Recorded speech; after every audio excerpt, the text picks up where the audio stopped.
جو لوگ اللہ کی راہ میں قتل ہوئے ہیں انہیں کبھی مردہ نہ سمجھو، وہ تو حقیقت میں زندہ ہے،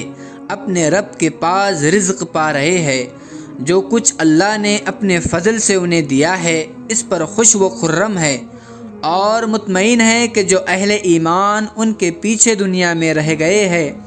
اور ابھی وہاں نہیں پہنچے ہیں،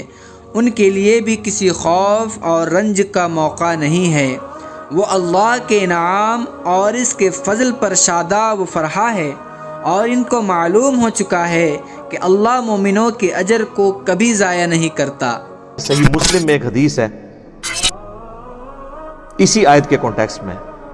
کہ ان کو گمان نہ کرنا جو مر جائیں اللہ کی راہ میں کہ وہ مر گئے، وہ اللہ کے حضور زندہ ہے، ان کو رزق دیا جاتا ہے۔ تو حضور سے جب پوچھا کہ یا رسول اللہ یہ کس طرح کی زندگی ہے، تو آپ نے فرمایا کہ اللہ تعالیٰ اہل جنت کو وہاں پر یعنی ان کی روحوں کو پرندوں میں ڈال دیتا ہے اور وہ جنت میں اڑتے پھرتے ہیں، سبز پرندے، اور وہ شام کے وقت آ کے عرش کے نیچے جو اللہ کی قندیلیں ہیں نا ان پہ آ کے بیٹھ جاتے ہیں۔ تو اللہ تعالیٰ ان سے پوچھتا ہے ہاں جی کوئی نعمت چاہیے؟ وہ کہتے ہیں یا اللہ تو نے اتنا کچھ ہمیں دیا ہے، ہمیں تو کسی نعمت کی ضرورت ہی نہیں ہے۔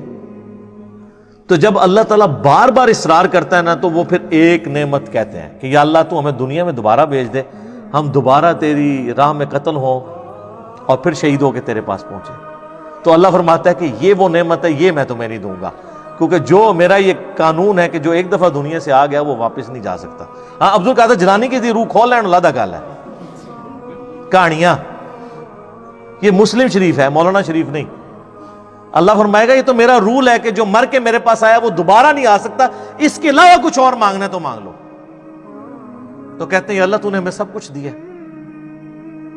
اسی کو سپورٹیو ایک اور حدیث ہے صحیح مسلم میں کہ اللہ کے محبوب علیہ السلام فرماتے ہیں کہ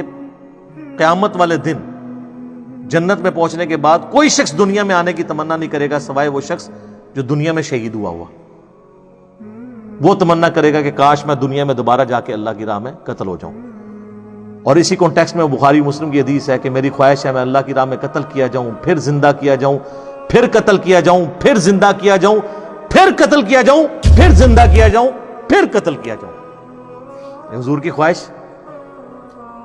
صحیح مسلم میں حدیث ہے جو شہادت کی تمنا کے بغیر مرا وہ منافقت میں مرا۔ اور مسلم شریف میں ایک حدیث ہے جس کے دل میں شہادت کی تمنا ہوئی اسے اپنے بستر پہ بھی موت آئی نہ عام حالت میں بیماری سے، اللہ اس کو شہید لکھ دے گا۔